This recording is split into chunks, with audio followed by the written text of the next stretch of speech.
In this video, I want to break down if I actually hit my reselling goals for FY23. Last year, I did set some pretty ambitious goals, and it's always curious to come back and actually reflect and see how we actually did make the progress. I talk about this always on the channel. Hey, how you doing? If you're new here, my name's Chris, and I'm building a business that suits my lifestyle. Now, as I just said, I am going to take you through what were the ideal goals that I had for FY23, and did I achieve them? Now, also, I will be taking you through what my plans are for FY24, give you a bit more understanding of how I plan to tackle those. And of course, if you do stick around, I've actually got something extra for you today. I've got 10 steps that enable me to grow this year. So already giving you a bit of a hint of how FY23 goals actually went. Of course, if you stick around to the end, I will also give you some updates on this week in the business and also some show and tell. All right, let's dive in. So in FY23, I went into that financial year probably feeling two things. One, a little bit deflated because FY22, I didn't hit necessarily the goals that I wanted. So going into FY23, I did pull back a little bit. However, I did change the way I operated. I wanted to make sure that when I was going to be doing things, I wasn't just setting goals for the sake of setting goals. I was putting in systems and processes and things like that to enable me to get to those goals. And the first one was time management. I wanted to manage my time better. I wanted to track my time and I wanted to see how my time would compare by the end.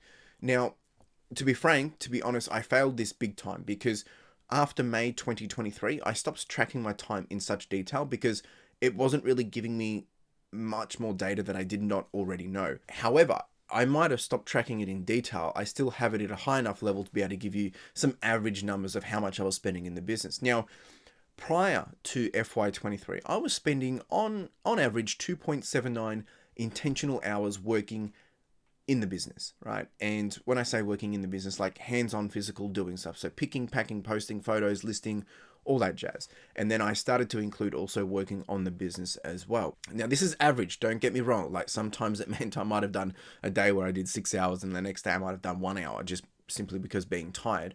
So that's something that I wanted to really track and see where that would land going into the full year. Now, some interesting analysis of during the time that I was tracking my time during detail, which was from June 2022 to May 2023, my average daily sales was $299 and I was doing about 9.5 sales per day.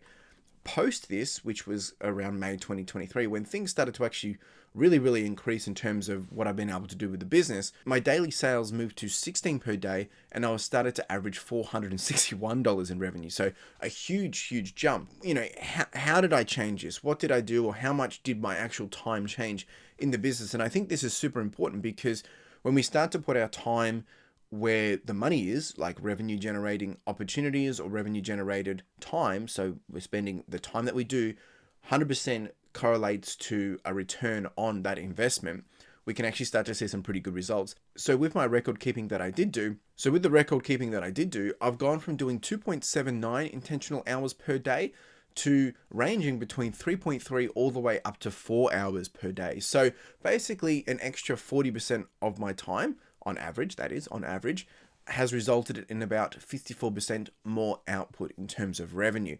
Of course, when we talk revenue, I do need to make sure I'm very clear on this. The reason why I set higher revenue goals is because I take about 30% profit afterwards. So if you're doing $100,000, that's around $30,000 in my pocket. That's usually the target. Yes, I ended up working more, but the amount of time that I've been doing is actually bringing a bigger return.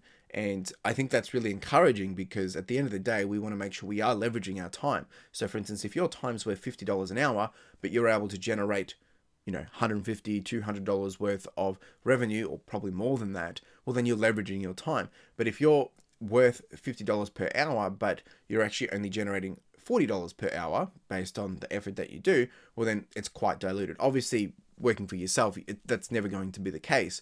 But when you're potentially working for someone else, that's how the leverage applies. Right, the next goal that I had for FY23, hoping I'm getting all these FYs right. The next goal was really to build up my cash flow to enable me to be able to make, I guess, some more bigger moves and to help jump shot or slingshot the business. Now, I follow the profit first process. If you haven't checked out that process, I talk about it all the time. More than happy to answer any questions about that if you do have any. So going into FY23, I actually set some goals around the percentage breakdown of how I was going to spend my money. So going into owner's pay, going into profit, going into OPEX, going into tax, and going into boost.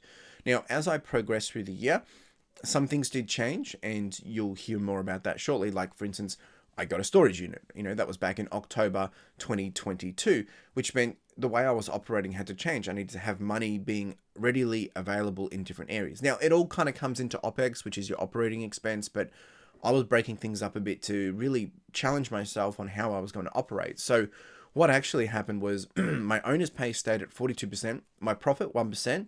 Profit is basically on top of, it's like a dividend or a bonus on top of my owner's pay that I pay myself out quarterly. My OPEX ended up being 44.31%. So I brought down my OPEX in general, which is more so for your like everyday expenses such as postage. And then my tax, I also lowered because it made sense based on what I was doing. And then from a boost perspective, I actually bumped this up to 7.13%. And that kind of then evened out how I was spending. Now, the boost I was mainly using for bulk deals and for my storage unit, and that's the way I was using that to manage it, because I could put that money to the side and it didn't get eaten up on a cash flow basis, meaning a weekly basis. So this is what it looks like when I started the financial year. So what it looks like is owner's pay average, the profit average, the OPEX average, the tax average, and the boost average. And this is per week. Now, going into this, my goal was I thought my average was going to be about $1,466 of eBay payouts per week with, the breakdown of the different sections here. What actually ended up happening was it was a lot better. My FY23 average payout was $1,795 from eBay. So that was a 23% uplift, which was quite good. Obviously, it made a huge difference in the different categories that I was using the spending for as well. The next goal that I had for FY23 was business scale. Now, ironically, there was two ways that I was going to do this. Using leverage, I talk about this quite a bit, was to have someone work for me. And secondly, is to get more space, a dedicated space to be able to do work. Now, obviously I got the storage unit. That was great. I got that in October, so only 3-4 months after starting the FY. And there's some more developments coming on that, which I'll be talking about in a video coming up in the next couple of days, actually. So more on that to come. So I got the storage unit that enabled productivity to go up big time. I basically was able to increase productivity by 50%, which has a big part to play with how I was able to leverage my time for so much better results without, doing double the effort. Now, in terms of having someone work for me, that was one of the big goals for FY23. We didn't formally come to any arrangement around, yes, this was going to be set or anything like that. It was kind of like testing, just seeing things were working, and that actually worked out pretty well. So going into FY24, that will be a key component of how I plan to grow. Coming into FY24, they won't just be a helper, they will be legitimately someone that I'm building the business with. The next goal that I had for FY23 was numbers. Now, I went into FY23, as I said at the start of this, being a little bit shattered because I didn't hit the goals that I wanted. So I pulled back in terms of the growth level that I wanted to see. So I did $69,000 in FY22. So I wanted to grow by 5%, which would get me to about $73,000 for the year. Well, I actually blew that out of the water. I ended up doing 43% across the board, growing revenue by 72% and profit by about 23%. So I actually did a lot better. I ended up doing about $119,000. So that was really rewarding. And I think when we strip back and remove the limits that we put on ourselves, we're actually able to do quite well. That's my encouragement to you. I wanted to lower my fees. I have managed to do this, just gone from 16.8% down to 16.6%. Hey, we managed to do it. And then also lower my expenses. Now, when I say expenses, this is not including standard postage and standard fees. But this did not happen. My fees last year for FY22 were 9.7%, but this year they were up big time. I hit 26% with expenditure, and that's because obviously I expanded into the storage unit. So by spending 26% more, I was actually able to grow by 72% more and also profit 23% more. So, and actually, it actually paid off pretty well. And that's the power of leveraging these different things. I actually also had a goal to grow my sell-through rate. Now in FY22, it was 30%. So I knew I just wanted to make it better than that. It was probably more likely to be 40%. FY23, I ended on 49% sell-through rate for the stuff that I purchased and sold in the same year. Not old stock, just stuff that I intently purchased in the same year and sold in the same year. So 49% I was very happy with. At the moment, I am currently sitting across the board, including all old stock that's been sitting there since day one. I'm sitting on a 40% sell-through rate. Okay, so that's how we went. What am I doing going forward? FY24. Well, I'm going to be pretty frank here. My first goal is to hit $160,000 within the single year as a base revenue goal. The second revenue goal, which I'm stretching towards and pushing towards, is $250,000. Again, focusing on revenue with these numbers is purely because if I run off the model of a 30% profit margin, well, I usually get quite a good amount into my pocket. You can do the math for yourself. But that's really the intention there. Of course, if I can stretch this, I will, but I'm tracking this like a hawk at the moment, and I'm currently on track to do about $170,000. Obviously, we're only 1 month in, so we'll see how the rest of the year goes. So how do I intend to do this? And this is really important, and I'm glad if you were thinking it and you've asked it in your head, I'm now going to answer it. So let's say I average 10 items per day in terms of sales in FY23. Well, going into FY24, it's the same mentality. If I'm starting with a baseline of 10 sales per day with an ASP of $30, if I can increase my sell-through rate by 10% or 20%, that's an extra $10,000 to $20,000 extra per year, just by doing an extra 1 or 2 sales per day. Now, to get that, it means I'm listing more and selling more. So my sell-through rate needs to increase. So which means I need to also list more, or I need to be selling better items. For instance, if I'm only listing 20 items a day, I need to increase my sell-through rate like quite heavily to be able to get that result. If I increase my listings and continue to list good items that sell, well, then naturally I should get higher beyond that 10% increase. That's really the intent there. So therefore, based on this, I need to sell more, I need to list more, which means I need to source more. However, if I'm sourcing more, I also need to spend more. So my spending approach going into the new financial year has changed. My mentality has changed.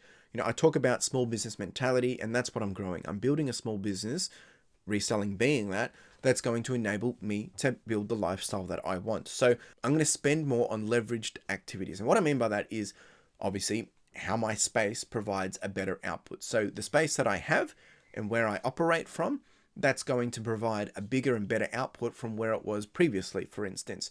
So that's one of the key reasons why I spend for the space that I have, because it enables me to grow, thrive, and do things more effectively and more efficiently as well. The second one is paying someone to do more in the same time. So for instance, if you're paying someone, and I spoke about this just briefly, what I can say is if I spend $30 on someone, usually within that hour, they're generating around $300 to $400 worth of return, of opportunity. That's not, obviously things take time to sell, but if they're doing purely revenue generating activities such as photos or listing, that's what I can kind of correlate it to. The other thing that I will be doing is outsourcing certain activities which do not convert direct to revenue. So making sure that the way I spend my time, or if anyone's working in the business, I want to make sure their time is purely spent on revenue generating activities, such as photos, listings, with the addition of posting, because that's ensuring that, I have customer retention and good satisfaction from my customers.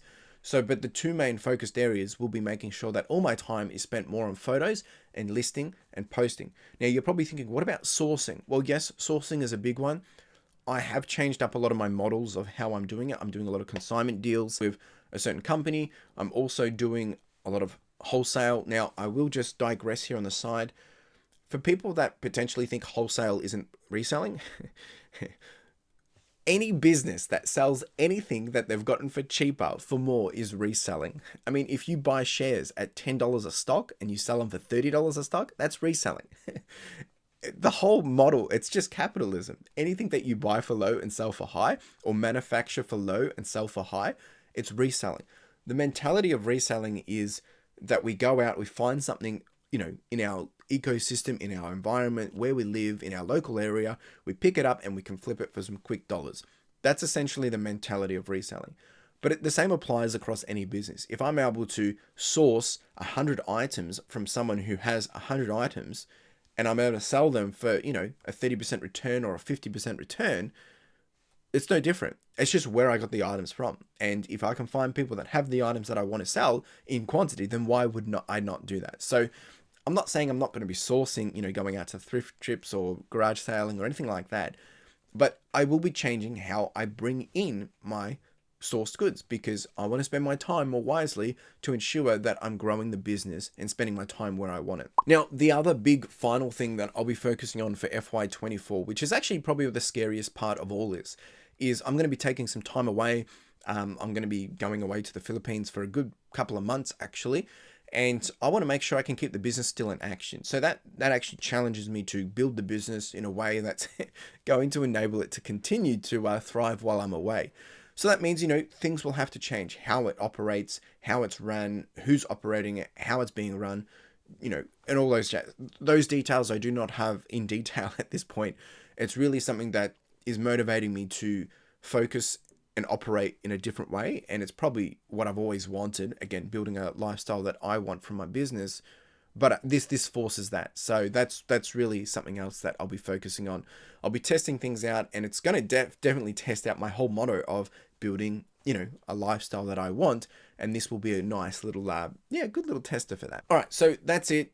To rephrase, goals went really, really well.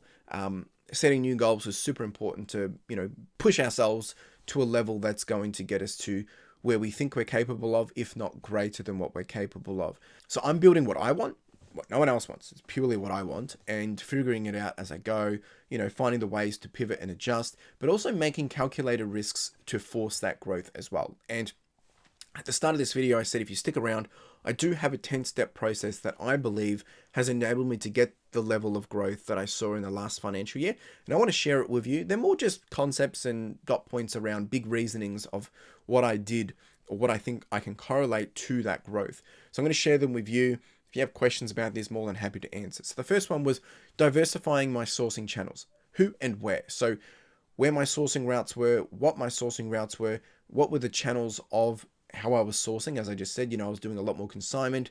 I've been able to bring in a lot more wholesale goods. And when I say wholesale goods, it means the same stuff that you would find in the thrift, but just at a scale, meaning you're not just finding one of those items in the thrift, you're getting 20 of those items. And there's multiple ways that we can do this. Sometimes it's having conversations with thrift stores, actually finding someone that actually sells those items and having a conversation with them, or finding, bulk deals on Facebook, even on eBay and in the general public. So that made a huge difference. The next one was staying updated with market trends. So understanding what's changing in my categories, but also what categories are changing across the year and what do I need to do to stay up to date. Now, with the current economic crisis of everyone feeling it in the hip pocket, everyone's got struggles with the dollars. So making sure that people, when they spend, they're spending it on the things they need to buy or the essentials and the stuff that they need to consume.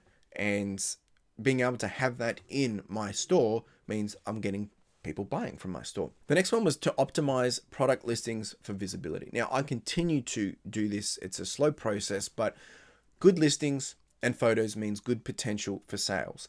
And I've adjusted. If I was to take you through all the different types of photos of my store, you can see the progression, and I continue to make it better. I continue to adjust it because I think that is important to correlating to actually getting that sell-through rate. Of course, also putting the information within those photos that doesn't leave any doubt on the table, making sure people understand what they're getting, how they're getting it, and the condition that it will bring, that it will arrive in as well, which leads to excellent customer service, providing excellent customer service. Happy customer, happy business. That's the way it works. The next thing I did was optimize pricing strategies, and I continue to refine this. So adjusting the price buckets, the points of what I want to sell things at. There's certain things which I price bucket knowing that this is worth X amount of dollars, therefore that's what I'm expecting. However, I will have best offers on it knowing that some people won't value it the same way that majority do. However, then there's certain outlier products which, usually, let's say it's a pair of jeans. I might think it's worth $40, but this particular pair I know is worth $80. So having it somewhere between that $40 and $80 mark and having a reasoning behind that. So I continue to adjust this, but also I offer discounts and combo savings, but also having a plan of how I guess circulate or liquidate these products and get the money back into my pocket. So removing the stock from inventory when it doesn't make sense to be there anymore, liquidating it, whether it's selling it off to someone else, having ways to get those things moving out of the store and getting dollary dues back. expanding inventory and product range. So I've kind of mentioned this already, how I was sourcing differently, but growing a backlog of items to ensure that you've got enough run rate to be able to grow, but also expanding into new things of what sells and what works and testing new products. I think this is important as well. Stick with what you know works and really do the heck out of that, but also continue to find new things that it's going to generate new leads and new opportunities. The next one was to build a distinct brand identity. Be consistent, be identifiable, and make sure people can remember you. So when they go through that experience, they know who you are, they know what they're going to get if they buy again, and they're going to want to come back. That's what you want to do. You want to instill that into your customer. The next one was to continuously improve operational efficiency. So what's working, what's not working, and potentially what can I do to increase everything. So basically following the process of rose, thorn, bud. What are the things that are going well? What are the things that are problems? And what are the opportunities that I have on the table? And just continuing to refine that, continuing to go through that and make things better. The next one was to network and to collaborate with others. Tell people what you do. Share and connect with people, learn and understand, and see if you have problems that they can help solve for you or give you perspectives on. Same thing, as I teach other people, I learn so much.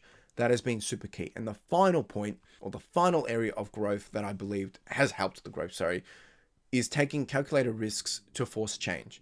So investing in new categories, not biting off more than I can chew though, like taking enough to challenge myself, so it gets me out of my comfort zone, but also leveraging these opportunities, knowing that, okay, because I've taken the calculated risk, because I've ran the numbers, I know that I can go from, if I spend this much, it should generate this much, which should enable that, which should enable this. So planning out those next 5 steps, which those next 5 steps might take a whole year to execute, but you need to understand what are the things to get that happening. Also, what are the things it's going to take to actually do that? And then how do I monitor to make sure that it is actually working? So that's really been the 10 steps that's enabled my growth for this financial year. Now, if you stuck around this long, let's dive in to the business update for the week. So this week has actually been pretty encouraging. It's been a little odd in terms of what's been selling and what hasn't. We ended up doing pretty well, above average, all my targets for the week. Selling a lot of clothing, obviously a lot of books as well, surprisingly, and a lot of jeans and a whole bunch of different categories. There's a few areas where I'm actually starting to cull, so I'm actually taking a loss in certain areas. So video games, I actually took a loss, just moving out some really old, dead, low value items. Now, it's better for me to get cash flow, even though I take a loss from a pay-per-view. It's no different if I was to go actually just, donate it or get rid of it. I'm not going to get much more dollars from it if I was to sell it on the marketplace, like on Facebook Marketplace anyway. So I may just liquidate it, get the cash flow back, and just get the sale. So that's really been the intention there. But as you can see here, these are all the items that have been selling for the week. Now, in terms of some of the cool items or top items that have been selling for this week, I do have a number here that I'm going to share with you. The first one, which actually comes along with the second one as well, was this Art of BioShock, Mass Effect 3 and Prince of Persia video game hardcover art books. These I paid $2.50 for, not each, for this 3 bundle. And I was able to sell it within 48 hours of $144.25 going over to Canada, I think it was. Profit was $105 on this one, which is just incredible. Be on the lookout for these. And actually from the same place, I got this other book called The Art of Avatar, which very, very relevant right now with the new Avatar movie. Same thing, I paid $2.50 for it. Was able to get this one out the door for $111.97, and after fees and postage, $78 back into my pocket. So haven't had a big win like that for a while. It was pretty cool to be able to find it and get those flips within 48 hours. The next one was this North Face men's Apex. It's just a big jacket, and it was new with tags. This one I got from a big wholesale lot that I purchased last financial year, and it worked out to be about $5.42. Been able to sell this one for $65 and $39.19. Now, something I will just quickly say here is the cost of good is quite low for this one and the next one, because when I've moved over to the new financial year, I follow the average weighted cost for all my inventory. If you don't know what that means, go speak to your accountant, which just basically means anything that I had on hand when I move into the new financial year, everything just gets rerun basically from an average value point. So there's a period here where things are worth less than what I paid for them back in the other financial year, where other things are worth, they're a higher cost of good because it's averaged out. So for instance, DVDs are no longer as cheap as I originally purchased them for because it's averaged back out. I hope that makes sense. If it doesn't, speak to your accountant. So this isn't actually what I paid for the item. It's the average cost of good of $5.42. I actually paid probably around $15 maybe. Anyway, $65, $39 back into my pocket. And then another lot from last financial year also was these 80s Levi's orange tabs. I was able to sell them for $59.30. Walked away with $35.69 back into my pocket after fees and postage. All right, so how's the week actually progressed? As you can see here, week 131, we've done 116 sales. Margin was around 43%. Cost of goods, $810. We've done $3,484 worth of sales. Profit being $1,526. ASP just on that $30 mark, and we've had an average cycle time of about 105 days. Very grateful for this. Been a pretty solid, good week. And if you've stuck around, let's dive into some show and tell. All right, team, it is actually Monday afternoon, a bit behind the 8 ball today because I've been doing a few other things. Had to go pick up a consignment deal, but we've got 36 packages going out, some which I haven't even actually pulled out yet because they sold just after pulling them out. Yeah, just a couple of shirts and a shirt and some VHS. Anyway, we're on 40,200. 36 items to go out. We're going to pack all this up. We've got some Thomas stuff going out. We've got some media. We've got some Star Wars. We've got an old telephone cable. Some Lord of the Rings. We've got a foam. Some Fast and Furious. Some Lord of the Rings. A couple of books. Pretty cool book actually from my video the other week. Gemstones. That's gone. And then the rest is just all clothing. Just all clothing. So we're going to get cracking on this and get the postage out. All right, team, we've got 12 items going out. These guys have gone for $100 and I think it was $45. These art books, pretty incredible. Paid $2.50 for those. This guy's gone for $111. Paid $2.50 for that. This guy I think has just gone for $26. We've got some more Star Wars books, little vintage phone going out, a parts not working keyboard, and some Lego and a pair of Vans. Yeah, just here doing some other stuff, so I figured I may as do the post as well. So let's pack the post. Howdy team. All right, it is Thursday and actually it's been a very quiet week this week. Not much actually going out. There's only about 14 orders I think it is, and we've dropped back down. We're nearly below 40 again. So we've got, what have we got here? Yep, we've got 13 items going out, a bit more than that because I've had some private sales, and we're on 40,231. So look, just a few bread and butter stuff really. We've got some North Face, we've got some jeans, we've got some shirts, DVDs, bundle over here, big shout out. Had someone come through, I don't want to mention names because I don't know if they want to be mentioned, but someone came through, purchased a whole bunch of different goodies, so I do appreciate it. And the big winner for today that I want to share is, this is all from last night's fundraiser for Backpack for Fit Kids. Beck has won this 9.6 graded CGC Pokemon comic. It's worth about $200, so congratulations Beck. We got Ashton in with some Pokemon cards as well, and Mitch, my man, who's also actually, he's picked up a couple of North Face. He won the PSA 10 Charizard, so pretty cool. Congratulations, thanks for that, guys. We raised we raised about $550 last night, I think it was, or 450. So we're really close to hitting $4,000 off the 10,000 goal. We've got about 11 weeks to go, maybe a little less than that. So if you want to get involved, hit me up, reach out. More than happy to see what we can do to make us hit that $10,000. Anyway, I'm going to pack all this up and then I'm going to go do some more work. Howdy team. Alright, it is Friday, back here getting more things done. It's funny, we're back up to 40,584. eBay went off last night, so we've got 17 items to go out. This morning we've got quite a few clothes that have sold overnight. That Andrew Mark puffer that finally sold just after a couple of days of listing it. That was from my video last Wednesday. We've got some Thomas stuff, got a couple of DVDs, some more DVDs, this camera, a whole bunch of jeans, and a good old Hardy Boys. So yeah, pretty happy with this. We're gonna get packing up and then do some work. All right, before you go anywhere, I do want to just quickly say there's some big changes coming. My next video that comes out on Wednesday, it's pretty exciting. I'm starting to make the moves that's going to help my business grow. I want to share that with you. And if you've got questions about all this, of course, you can ask anytime. I'm more than happy to answer. I'm an open book. Appreciate you being here. You have a wonderful day. Cheers.